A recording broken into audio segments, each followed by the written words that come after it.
서양 철학에서도 이런 비슷한 견해들이 고대부터 있었습니다. 사실은 불교하고 비슷한 견해가 고대에 소크라테스 이전에 헤라클리토스나 이런 사람들한테 비슷한 인식이 있었어요. 그 헤라클리토스의 얘기에서 우리 대표적으로 잘 알려진 게 같은 물에 두 번 발을 담글 수 없다.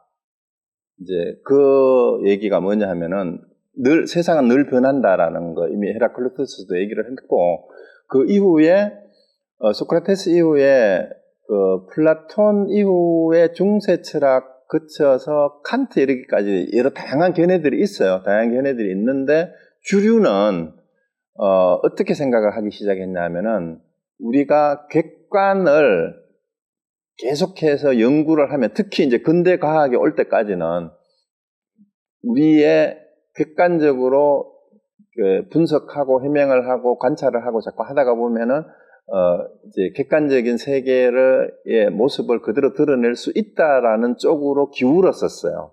그게 특히 이제 과학이 발전하면서.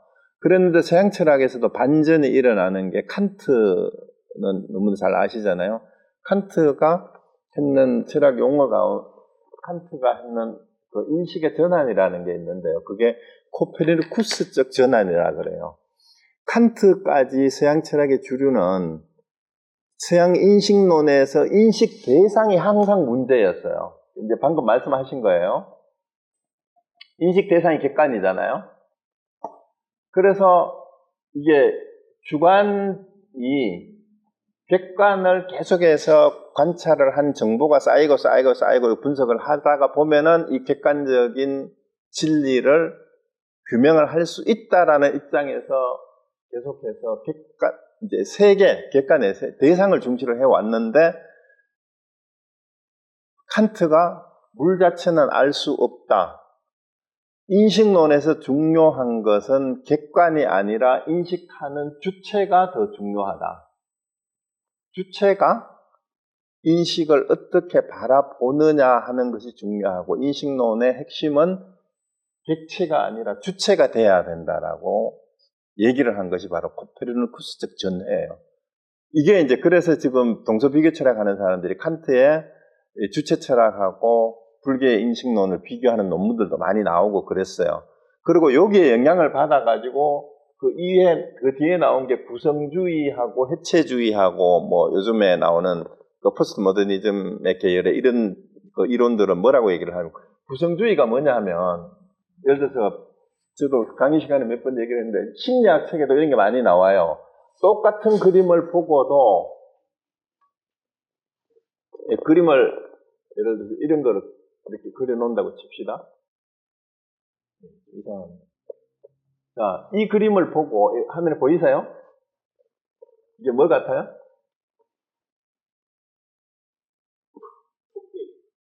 그러니까 이걸 토끼 귀로 보고 눈으로 보면은 토끼처럼 보여요. 근데 어떤 사람은 아니야 오리야 이러면 이게 오리 주둥이라고 보면 또 오리처럼 보이기도 해요. 아니 아기 공룡 둘리야 이러면은 또 그렇게도 보여요. 그렇죠? 그러면 뭐냐면, 자 여기 보세요. 객관은 이거 하나잖아요. 정해진 건데 보는 사람에 따라서 요거를 토끼 귀로 보면 눈으로 보면 토끼처럼 보이고, 요거는 오리 주둥이로 보면 오리처럼 보인단 말이에요. 똑같은 객관인데 이게 다른 게 아니잖아.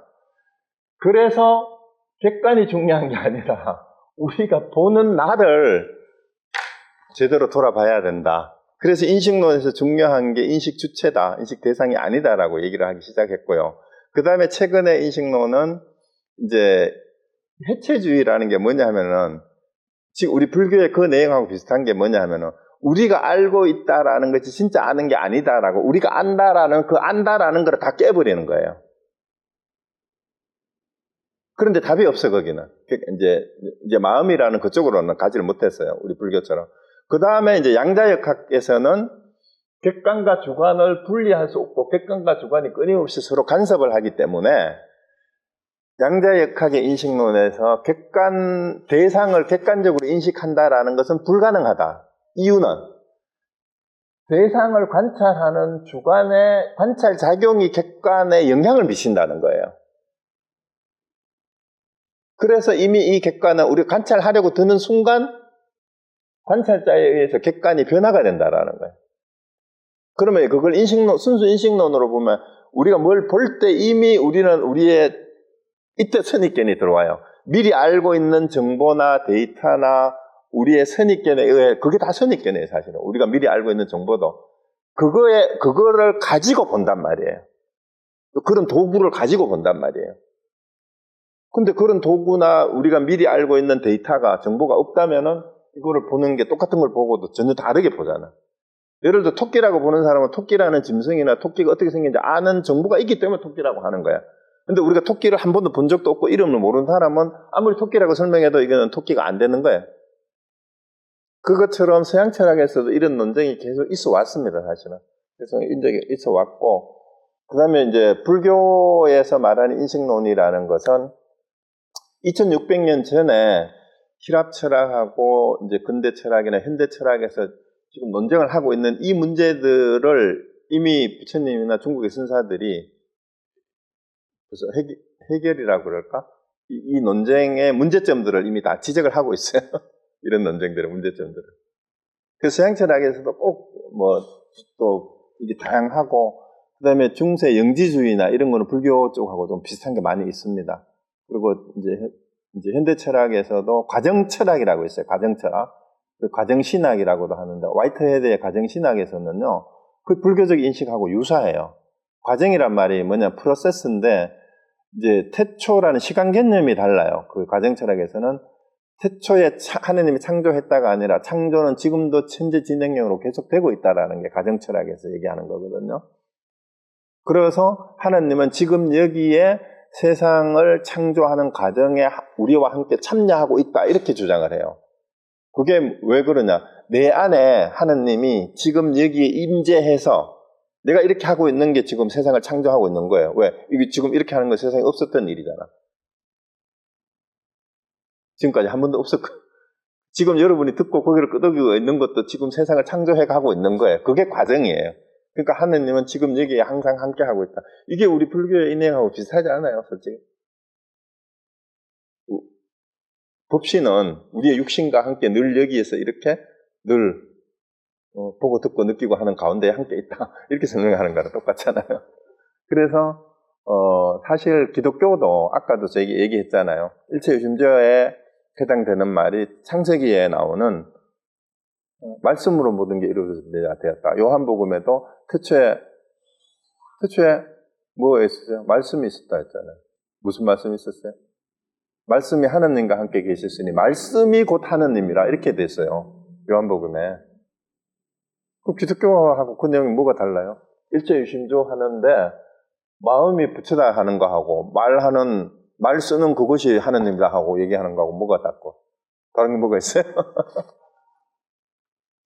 그래서 이제 제대로 된 인식을 하는 사람들은 동상을 막론하고, 우리가 말하는 성인이다, 성자다 하는 분들은 거의 유사한 인식을 보였어요. 이미 소크라테스나 헤라크리토스, 그 서양 철학에서도 그렇고 예수님이나 동양의 노자, 장자나 공자 같은 사람들도 부처님하고 그 유사한 인식을 많이 보여요. 별 차이가 없어요, 사실은 제대로 공부해보면. 그런데 부처님 더 뛰어난 거는 그때 당시에 육사외도라고 해서 지금 이제 예수를 하느님의 아들이고 이제 창조주고 피조물로 이해하는 이런 기독교인들이 이해하는 부류의 브라만교식, 이제 그때 당시에 그 육사외도들의 이런 창조설, 전변설 이런 것들이 이제 서양 철학에서 다 있었고요. 그 인도 철학에 있었던 것처럼 그런데 부처님은 그런 부분의 문제점들을 다 얘기를 하고, 궁극적인 모든 그 인식의 문제점들이 바로 우리 마음에 있다라는 걸 간파를 해서 그거를 분명하게 얘기를 했어요. 니까에서부터 그 다음에 후기에 부처님이 직접 설한 게 아니라고 하지만 대승불교나 선불교의 선사들은 그 부분을 놓치지 않고 잘 지적을 해서 제대로 이렇게 오늘 육조 대사처럼 이렇게 분명하게 하고 있는데, 이 초기 불교 인식하고 어긋나는 게 전혀 없어요. 그래서 그런 부분에서 이제 그 논리의 정확함이라든가 그 다음에 여러 사례에 대해서 서양 철학자들은 부분적으로 좀 애매한 게 있어요. 그런 일정 부분은 불교적인 인식하고 통하는 게 있으면서도요. 그래서 제가 생각하기에는 인류 전체에 우리 인식이 전체적으로 뭐 깨달음을 향해서 나아갈 수 있다면 결국은 인식이 서로 수렴하지 않을까라는 생각이 들기도 하고, 그러면서도 중생들은 끊임없이 중생 노름을 계속 하니까 어쩌면은 영원히 안 될 수도 있어요. 그게 이제 서양철학 얘기가 나오니까 갑자기 신진화론이라는 철학계의 신진화론이라는 인식론이 있는데, 이 신진화론에서 요거 하나는 되게 재밌는 게 있어요. 우리가 진화론을 얘기를 하는데 신진화론에서 얘기하는 게 주제 가운데 하나가 뭐가 있냐 하면은 개체 발생이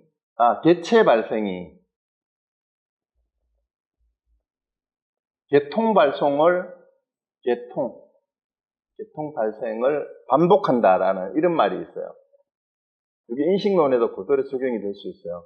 그럼 개체라는 말은 우리 한 개인이 태어나서 성장하는 과정이 있잖아요. 성장하는 과정.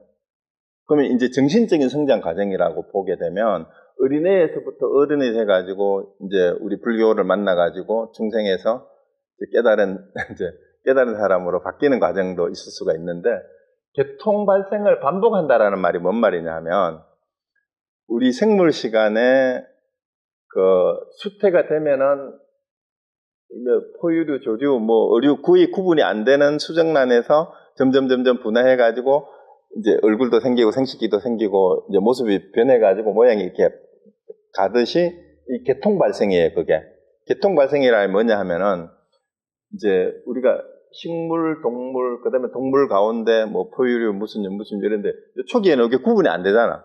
구분이 안 되다가 점점 이렇게 구분이 돼 나가듯이, 만약에 개체 발생이 개통 발생을 반복한다면 사실은 인간의 인식론이 계속해서 성장하고 발전을 할까? 종합적으로, 평균적으로. 이걸 부정적으로 보는 사람이 야스퍼스예요. 인간 정신의 역사에서 진보는 없었다, 퇴보의 역사만 있었다라고 보는 거예요. 이유는 벌써 우리가 알 수 있는 모든 깨달음은 차축 시대에, 그러니까 지금부터 2500년 전후에 나타났던 성인들에 의해서 이미 다 밝혀졌고, 그 이후의 철학들은 거기에 대한 주석일 뿐이고 그걸 능가하는 인식이 아직도 안 나왔대. 그래서 과연 우리 인류 동서양이 만나고 이렇게 교류를 하고 인식론이 교류가 된다고 불교하고 서양 철학이 수렴을 해가지고 인간들이 전부 다 깨우쳐서 좋은 세상으로 갈지, 아니면은 끊임없이 이 개체 발생이 개통 발생을 계속하지, 중생들은 다시 태어나면은 우리가 다 깨달아가지고 부처끼리 결혼을 해서 애를 낳아도 애 새끼는 다시 중생에서부터 다시 시작하는 거야. 이놈이 공부를 제대로 안 하면은 부처 새끼라고 해서 부처 아들이라고 해서 부처가 안 되는 거야, 자동으로. 그러면 부처님 아들이 부처님처럼 아니대 하잖아. 그래서 알 수 없어요. 인간이 물질적 외형은 어떤 식으로 발전할지는 알 수 없지만, 그렇지만 종교인들은 희망을 잃지 않고 끊임없이 중생들이 계속 태어나기 때문에 끝없는 중생들을 끝없이 제도하겠다라는 게 보살의 정신이고 대승불교의 정신이에요. 그래서 공부를 계속 해야 되는 겁니다. 희망이 없는 게 아니라 그래서 해야 할 일이 있는 거예요. 끊임없이. 다 끝나면 할 일이 없죠. 네, 이상입니다. 혹시 사실은 제가 서양철학 공부를 더 많이 했어요. 제가 불교 공부만 하니까 제가 원래 사회학을 전공을 했기 때문에 사회 사상사를 전공을 해서 이제 했었는데, 어쨌든 오늘 질문해 주셔서 감사하고요. 다음 또 2주 뒤에 또 뵙겠습니다. 네, 마치겠습니다.